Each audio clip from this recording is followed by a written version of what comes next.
casamento. Eles prezavam as relações de parentesco. Eles formalizavam entre si contratos de compra e venda.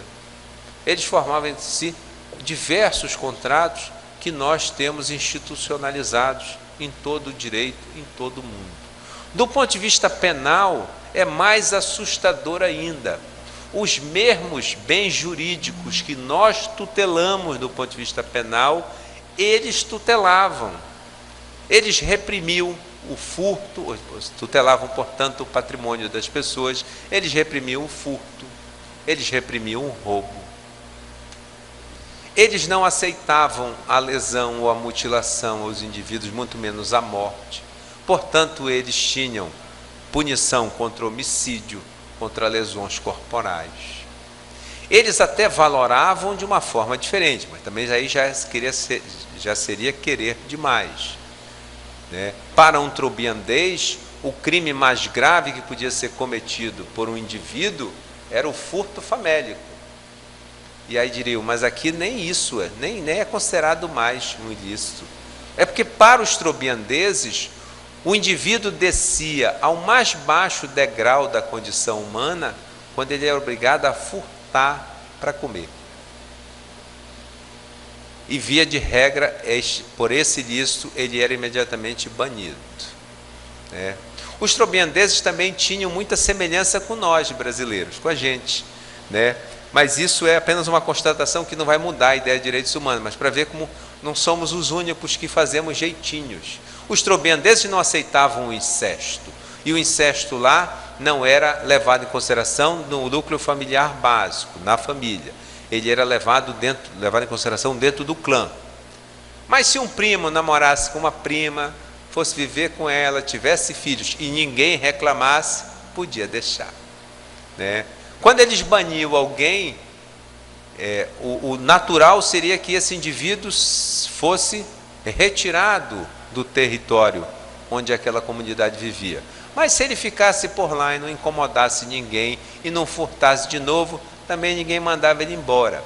Veja então que o jeitinho brasileiro também é praticado lá na Papua Nova Guiné, né? Vai deixando ali, vai ficando aí, não enche a paciência de ninguém. O certo é que Malinowski não diz em nenhum momento que isso é a comprovação da ideia de direitos humanos. Sou eu que digo.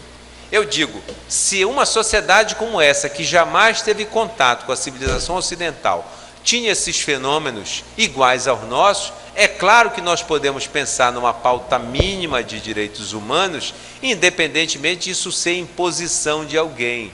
Essa pauta mínima é construída em torno da ideia de indispensabilidade. Assim como para eles era importante normatizar certas condutas humanas, para nós é importante normatizar outras.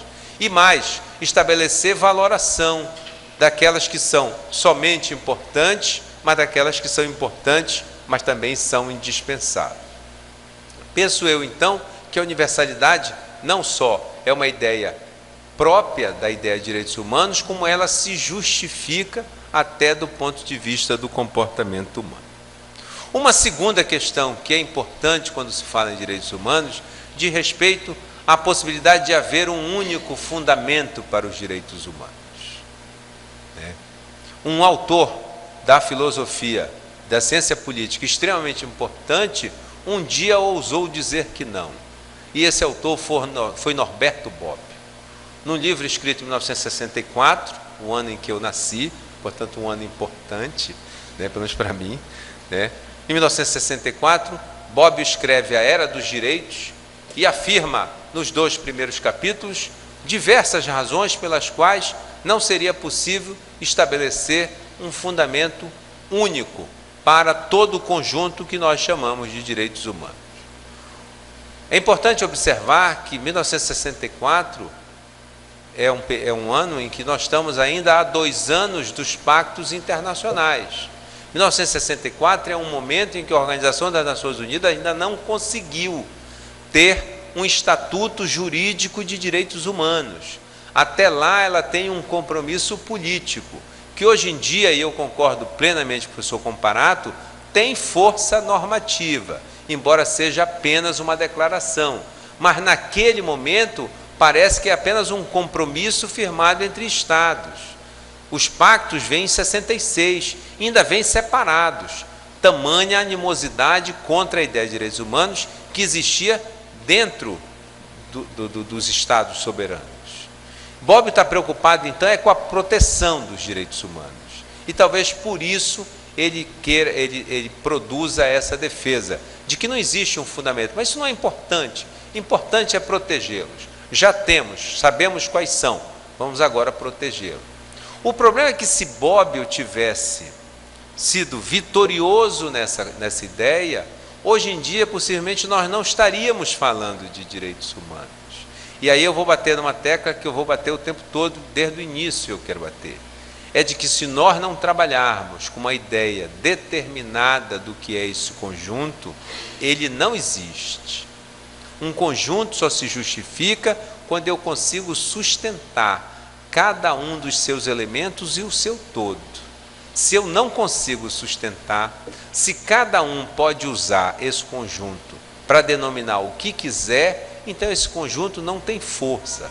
E se ele não tem força, um dia ele desaparece. Pois bem, se Bobbio tivesse obtido sucesso, possivelmente hoje em dia nós não estaríamos falando mais de direitos humanos. Pelo menos não com essa força que tem. Não com essa carga intensa e imensa que tem. Tá? Felizmente não foi vitorioso.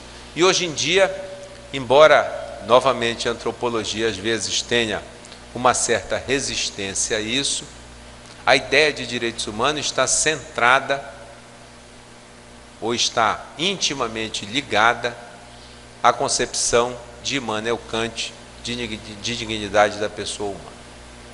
Só para lembrar, e rapidamente, Kant constrói num livro chamado A Fundamentação da Metafísica dos Costumes, que para ele é uma transição entre o seu primeiro sucesso, que é a crítica da razão pura, para o seu depois segundo grande sucesso, que é a crítica da razão prática, ou é o inverso, eu nem sempre lembro. O certo é que a fundamentação é uma transição. Tá? Escreve esse livro pensando em enunciar uma lei moral, que todos nós já ouvimos falar e que ele traduz a partir de uma expressão que ele chama de imperativo categórico. Kant era um indivíduo que tinha concepções bem firmes e, portanto, ele traduz os seus escritos essa visão firme que ele tem. O imperativo categórico, que é enunciado de diversas formas, para mim é um só, diz mais ou menos assim: age de tal forma que a tua ação se torne lei universal. Traduzido para uma linguagem mais coloquial, isso é bom para mim o que é bom para todos. Ou, traduzido numa ideia mais própria, mais aproximada da concepção de direitos humanos, embora com um erro de português, é não instrumentalizarás ninguém. Tá?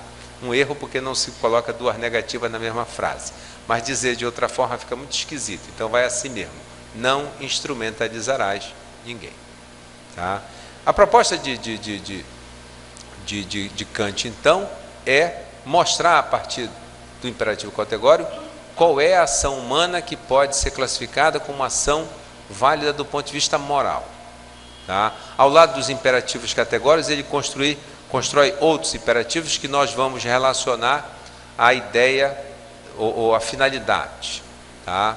E uma boa parte dessa discussão vem porque Kant, naquele momento, ao trazer ideias como universalidade, como ação moral, como indivíduo como um fim em si mesmo, e, portanto, como uma indispensabilidade de todos, também vem se opondo a uma corrente que vem ganhando força e, como já disse muitas vezes meu amigo Paulinho Clautal, é a corrente da filosofia política mais poderosa de toda a história, que é o utilitarismo. Jeremy Bentham escreveu já o seu texto a respeito do utilitarismo antes, e Kant vem também se opondo a essa concepção de que o bem-estar geral da coletividade se alcança com o bem-estar da maioria. Se as preferências da maioria estão atendidas, o bem-estar geral da coletividade está garantido. E por que é uma doutrina poderosa? Depois eu vou falar rapidamente do utilitarismo. É poderosa porque ela, do ponto de vista do administrador público, ela é fantástica.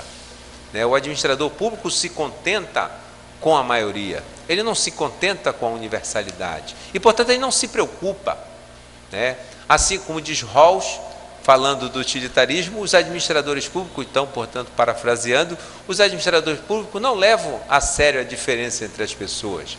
Rawls dizia isso dos utilitaristas, né? É mais ou menos assim, quando o administrador vira e diz: eu, no meu governo, atendi às necessidades de saúde de 90% da população. Só deixei de fora aqueles que têm doença grave, como eu, que sou um cardiopata grave, né? Só deixei de fora os que têm doença grave. Também, puxa vida, esse aí se virem, né? Na verdade, o que um sujeito desse está dizendo, se nós invertêssemos, está dizendo assim: no meu governo, 10% da população eu condenei à morte, né? Porque eu não dei tratamento de saúde. Eu só me preocupei com a maioria. Tá? E é essa a ideia que se combate. Também com a ideia de universalidade, da indispensabilidade de todos, que significa a indispensabilidade de cada um. Pois bem, mas o que Kant também tem um imperativo que é dirigido às finalidades, que é o chamado imperativo hipotético. São as ações humanas que têm uma finalidade definida, que não são ações que podem ser traduzidas como uma lei universal, uma ação que é boa para todos. São ações que são boas para o indivíduo que as pratica. Não são ações ilícitas, são ações apenas que não têm essa carga valorativa dos imperativos categóricos. Então, se eu estudo muito para ser um advogado que vai fazer sucesso e ficar rico, isso pode ser traduzido como um imperativo hipotético, porque eu estou pensando na finalidade, uma finalidade de respeito a mim mesmo. Se eu estudo muito para ser um advogado de sucesso, para poder defender toda a comunidade, principalmente os mais necessitados, isso é um imperativo categórico. Eu estou agindo em prol de todos. A minha ação é uma ação que se torna universal. Tá? Bem, mas Kant constrói todo esse conhecimento a partir do que ele chama de conhecimento a priori. Ele não utiliza para essa discussão o conhecimento a posteriori. Por quê? Porque ele achava que utilizar-se da experiência ou das contingências macularia o pensamento que ele desejava estabelecer. Quando eu trabalho a partir de uma dada experiência, eu vinculo a compreensão àquela experiência. E isso nem sempre é capaz de me permitir uma visão generalizada. Tá?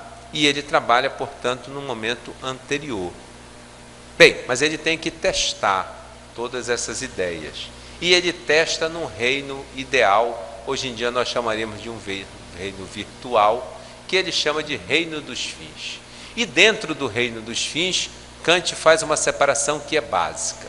Ele diz: de um lado nós temos os seres racionais, do outro lado nós temos os seres não racionais. Cada um deles tem um principal atributo. Dos seres não racionais é o preço, dos seres racionais é a dignidade. Quem tem preço não pode ter dignidade. Quem tem dignidade não pode ter preço. E essa ideia, e é a partir dessa ideia de dignidade aberta, abstrata, que nós trazemos, ou que nós, a partir dessa ideia, que nós construímos a concepção de direitos humanos. Porque se eu não posso transitar esses dois atributos entre os seres, eu preciso criar alguma forma de garantir que esse atributo do ser racional, que é a dignidade, seja respeitado, seja preservado, seja garantido. E a maneira que eu tenho é atribuindo a este indivíduo um mínimo de direito. Ora, esse mínimo de direitos é o que nós chamamos de direitos humanos. Falar em direitos humanos e dignidade, então, é falar da mesma coisa. Tá? Os direitos humanos existem para sustentar este principal atributo do homem, que é a sua dignidade. Há sim, então, um fundamento comum para os direitos humanos. O fundamento dos direitos humanos é sempre a dignidade da pessoa humana. É claro que nós podemos ter outros pressupostos para completar a ideia de direitos humanos. E é por isso que se justifica discutir uma teoria da justiça aplicável à ideia de direitos humanos, que seja compatível, que sustente, que consiga abrigar uma ideia de direitos humanos. Mas o fundamento é um só. E por isso pouco importa, como diz Bob, o que eles sejam heterogêneos. Esses direitos têm um elemento comum, é a sua indispensabilidade, é o fato de que eles existem para garantir a dignidade da pessoa humana. Não importa se é o direito ao meio ambiente, se é o direito à liberdade de manifestação de pensamento, como falou Roberto, tá? Se é o direito ao trabalho, se é o direito à saúde, não importa se eles são direitos aparentemente totalmente díspares. Eles são comuns entre eles porque todos eles são indispensáveis ao ser humano e são necessários para preservar a dignidade. Tá? E, portanto, existe um fundamento único para a ideia de direitos humanos. Nós podemos até não gostar deste fundamento. E às vezes não gostamos, porque não gostamos do autor que o enunciou, que é Immanuel Kant.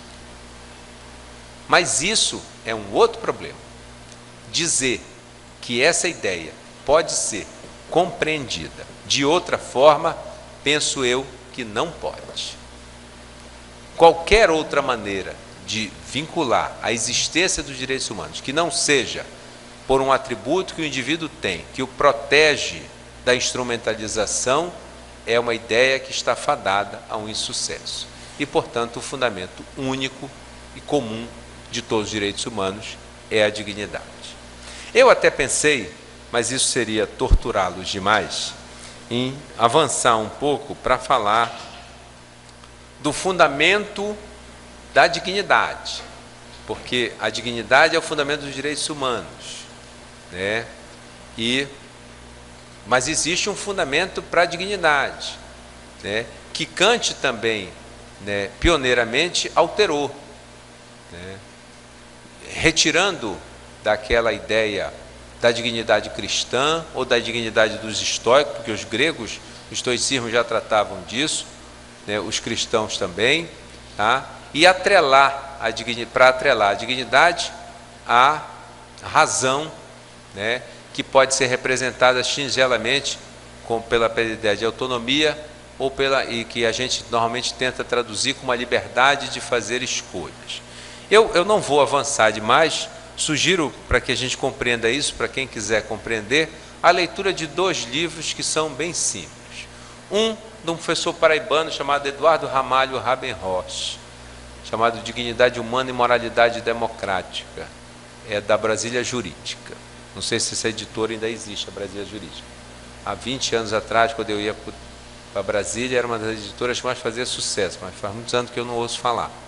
E o outro é o livro que eu já citei para vocês, do Michael Sandel, que no Brasil está traduzido como Justiça, o que é fazer a coisa certa, né?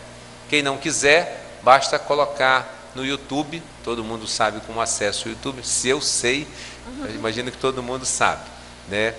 É só entrar no YouTube, colocar Michael Sandel, Kant, né?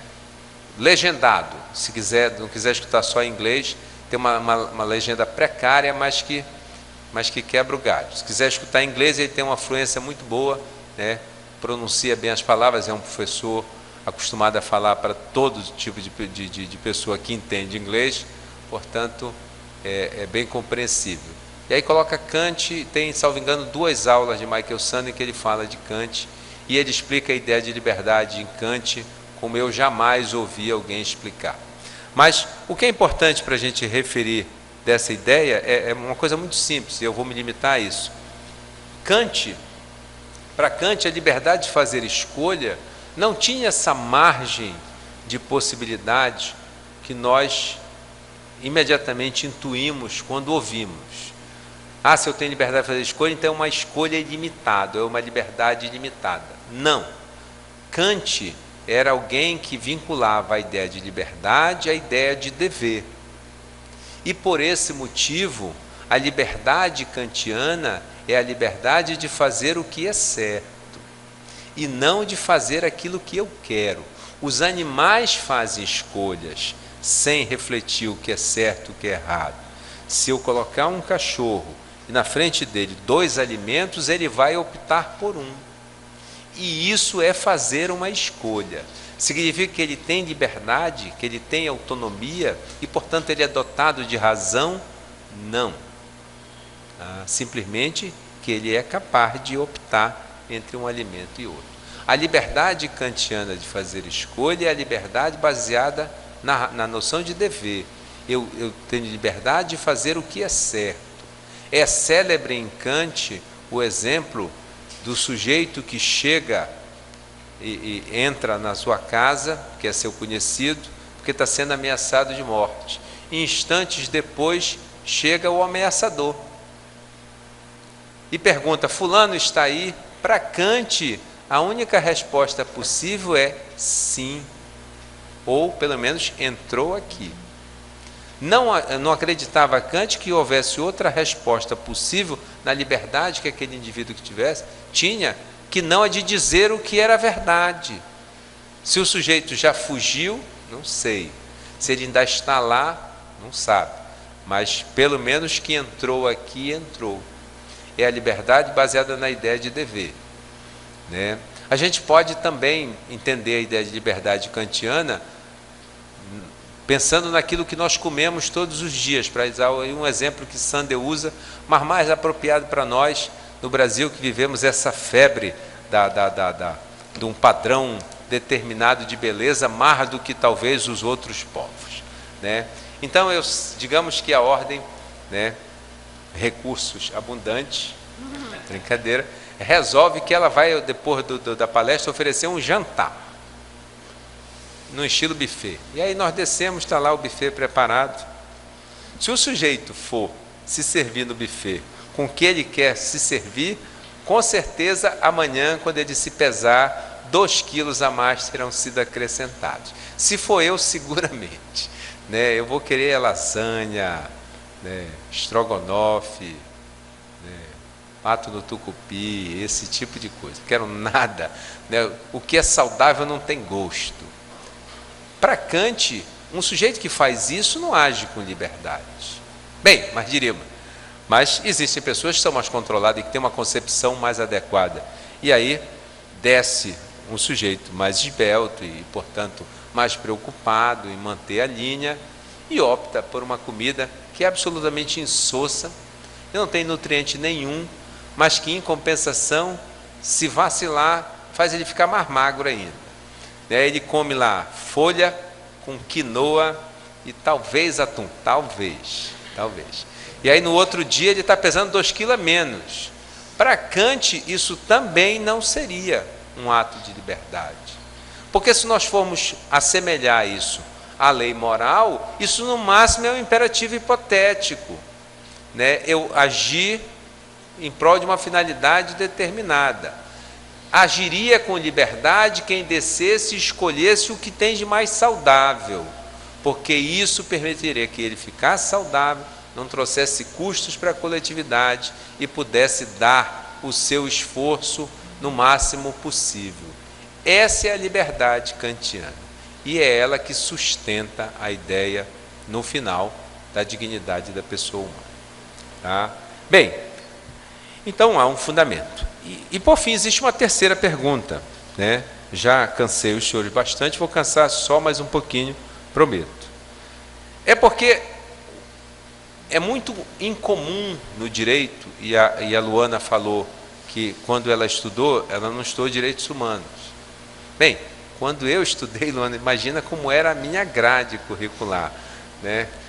Não tinha direitos humanos e um bocado de outra coisa, mas o certo é que uma das grandes falhas, penso eu, e que na UNAMA a gente tenta corrigir, eu sei que no CESUPA também, na Federal não sei se já se corrige, mas na UNAMA eu e o Homero tentamos fazer isso, é que não se estuda em momento algum, não sei se o professor Fadel que está aqui, vai nos tirar esse peso dos ombros, né, lecionando filosofia, mas não se discute as teorias da justiça. É como se isso não fosse importante para a compreensão do direito. Porque as teorias da justiça não foram apresentadas dentro do direito. Elas foram apresentadas dentro da filosofia política, tá? Que tem como objeto a justiça e como elemento as instituições, se nós formos lembrar de Rawls. Então, o elemento onde atua a filosofia política são as instituições, tá? E o seu objeto é a justiça. E nós não trazemos isso para o curso de Direito. Por isso é muito incomum nós encontrarmos uma discussão de direitos humanos em que o indivíduo trace a partir de qual concepção de justiça ele está trabalhando aquela ideia. Até porque, se nós soubermos, nós temos imediatamente a certeza de quais são os limites que ele está emprestando para aquele conjunto. Se ele for um utilitarista, nós temos absoluta certeza de que não é capaz de dar conta da ideia de direitos humanos. Porque se o utilitarismo não presta atenção para as necessidades ou para as preferências das minorias, evidentemente que ele não é capaz de trabalhar uma ideia de direitos que existem de maneira indispensável para todos. Se ele é um libertário, nós temos absoluta certeza de que ele está reproduzindo uma concepção completamente antiquada de direitos humanos. Dos direitos humanos como direitos liberais, dos direitos humanos como somente os direitos de liberdade, como se só a liberdade fosse importante para os indivíduos, né? Vejam que essa não é uma ideia tão distante, não. O Pacto São José da Costa Rica, que é de 1969, fala exclusivamente de direitos de liberdade. E muito mal, 2 vezes, de uma maneira bem precária, de direitos de igualdade. Nós só corrigimos isso no continente americano em 1988, com o Protocolo de San Salvador, que é o protocolo adicional ao Pacto São José da Costa Rica, que vem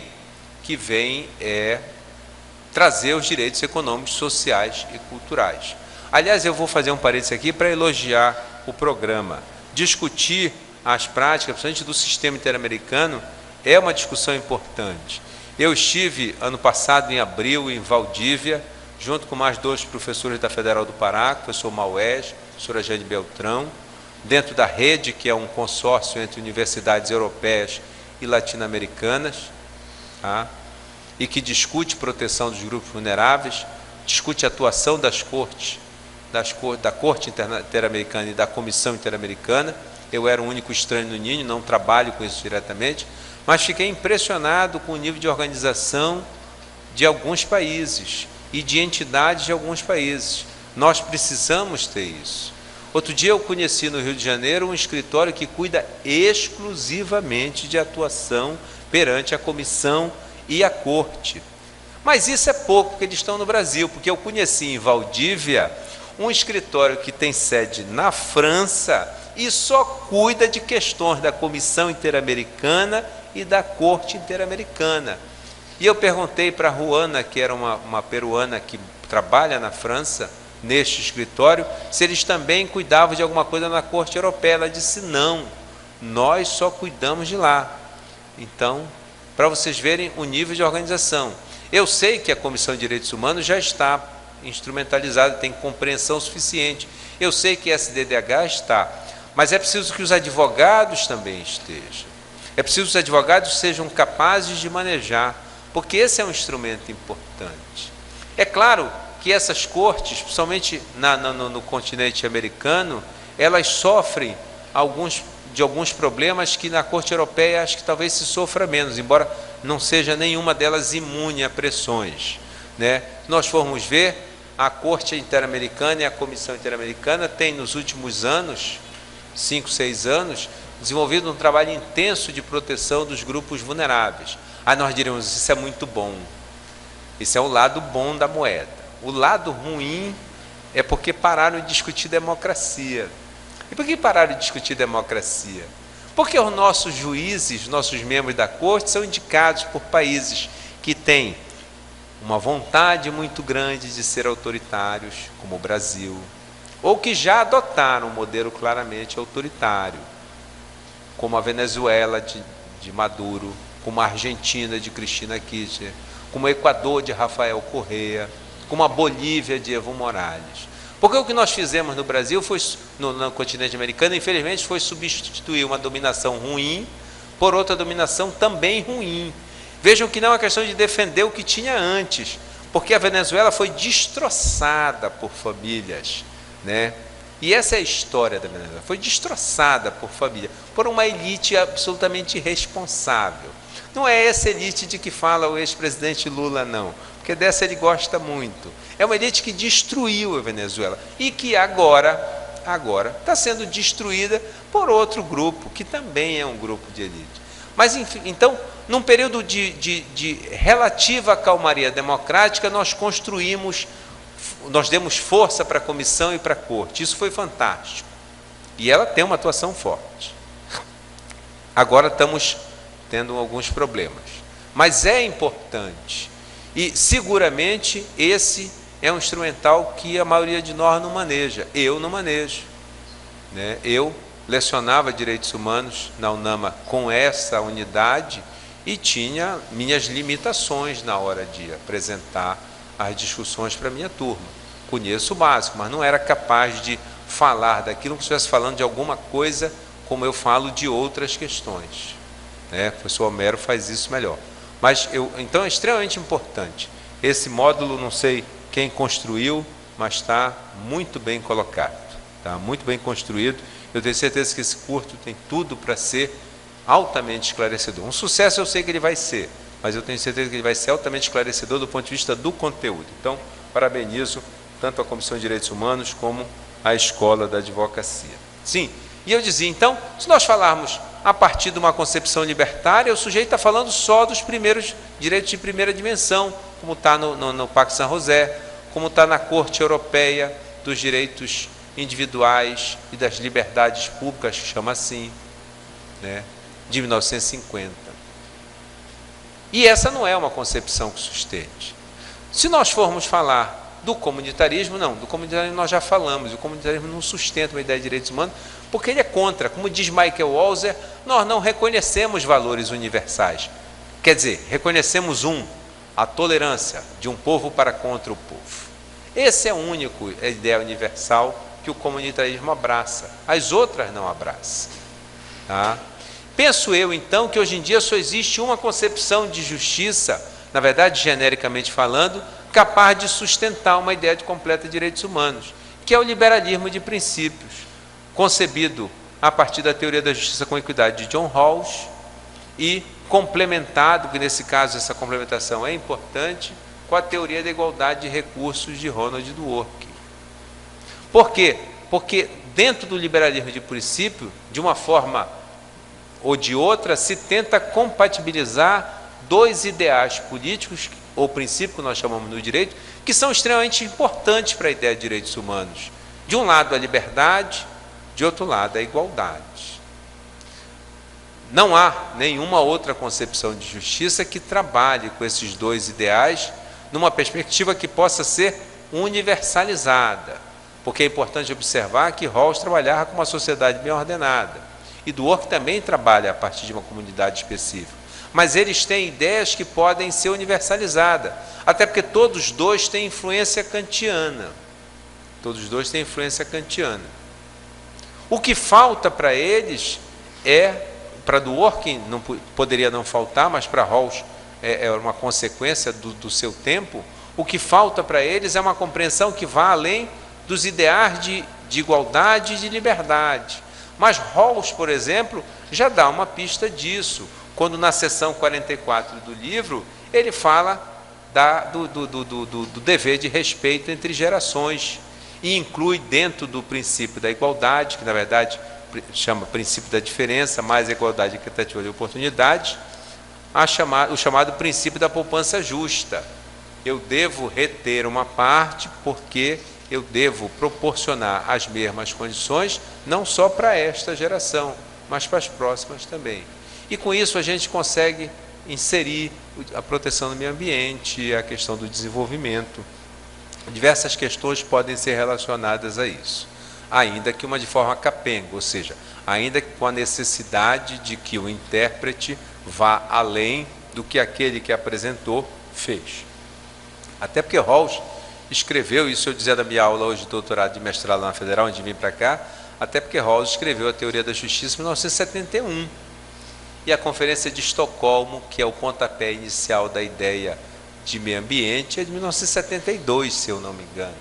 A Convenção sobre o Direito do Mar é do início da década de 80, quando vem lá no artigo 136, dizendo que aquele ambiente que se está legislando, a flora e a fauna marinha, constitui patrimônio comum da humanidade. Então essa ideia é uma ideia que ainda está nascendo. Creio que nós podemos apreciar. Para não deixar em branco, é possível que se pudesse utilizar, talvez, como sustentação para a concepção de direitos humanos, uma teoria que não é necessariamente definida como uma teoria da justiça, mas hoje em dia, a partir de Habermas, que é a chamada teoria crítica, que é um produto da escola de Frankfurt. Se nós pensarmos na concepção original, entretanto, ela é um pensamento que vem influenciado pelo chamado neomarxismo. E o marxismo, embora não tenha uma concepção de justiça, também não é capaz de dar conta da ideia de direitos humanos. Por dois motivos. Primeiro, porque o marxismo é construído em torno de um ser humano que não existe, que é um ser humano altruísta. Não é que nós sejamos egoístas, é porque nós temos interesses em nós mesmos, como diz Rawls. Todo ser humano tem interesse em si mesmo. Não quer dizer que eu não tenho interesse nos outros. Eu quero dizer que eu também tenho interesses em mim. Portanto, eu tenho sonhos individuais. E esse indivíduo não cabe no slogan de cada um conforme a sua capacidade, a cada um conforme as suas necessidades. Esse ser humano é muito bacana, mas ele não existe. Se eu perguntar aqui nessa plateia, quem não tem sonhos individuais, vai ficar todo mundo sem levantar a mão, porque todos nós temos interesse em nós mesmos, mesmo que todos nós tenhamos nessa plateia, eu tenho certeza, em algumas plateias não tenho tanta certeza, mesmo que nós tenhamos interesse na comunidade, nos interesses de outras pessoas.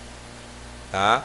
Segundo, o marxismo não tem uma teoria da justiça porque ele não admite as chamadas circunstâncias da justiça. Quais são as circunstâncias da justiça? Interesses conflitantes e um ambiente de escassez moderada.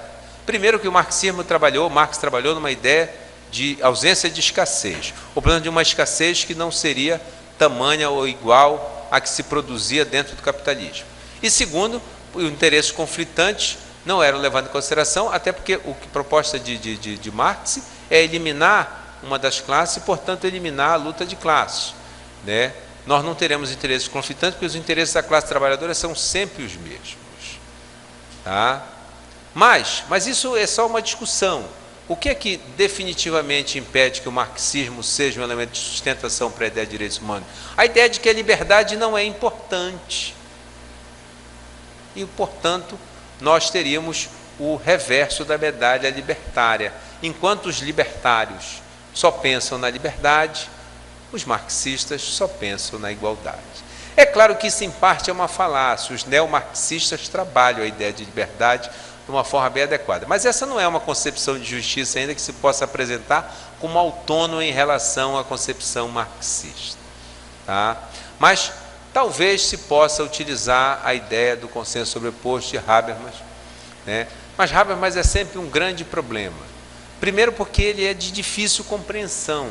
Trabalhar com Habermas significa abdicar de trabalhar com qualquer outra coisa, porque ele é um sistema em si mesmo.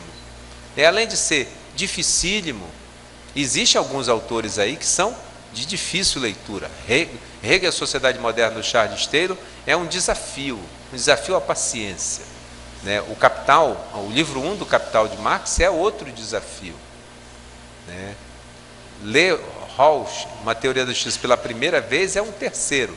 Mas não é isso. É o fato de que, penso eu, ele trabalha com uma ideia que não me parece que seja compatível. Por quê? Porque as verdades, elas são mais diluídas. E, portanto, os ideais não são apresentados, penso eu, essa é uma leitura que eu faço, de uma forma que se materializem com mais concretude. E eu penso que, nesse ponto, os liberais de princípio fazem isso melhor, deixando bem claro como é que eu demarco a questão da liberdade, como é que eu demarco a questão da igualdade. Né? Opto por Rawls, porque acredito que Rawls, mais do que Dworkin, sustenta a possibilidade de nós entendermos um terceiro ideal, que é o ideal da fraternidade, e que vem do princípio da poupança justa, do respeito às novas gerações. Mas opto por Rawls com apoio em Dworkin, porque Rawls comete um pecado que Dworkin, penso eu, elimina, ou pelo menos suaviza no liberalismo de princípios, que é o de hierarquizar liberdade e igualdade. Para Rawls existe uma hierarquia entre liberdade e igualdade. Primeiro a liberdade, depois a igualdade. Ainda que seja no ponto de vista da construção dos princípios de justiça, da implantação desses princípios numa sociedade bem ordenada, é uma hierarquia. Dworkin trabalha numa lógica diferente. Tá? Uma lógica em que liberdade e igualdade são um ideal político só e não dois. Tá? E me parece ser a concepção de justiça que melhor sustenta. Depois de tudo isso, eu concluo dizendo que, então, há sim uma única concepção de direitos humanos. E que é correto e mais adequado, e nessa parte eu vou ler, que assim seja, pela unidade e fortalecimento de um conjunto de direitos esses que são os mais importantes, porque indispensáveis à pessoa humana, para garantir a sua dignidade, quaisquer que sejam os seus planos de vida. Agradeço de novo o convite, peço desculpas se me alonguei, muito obrigado.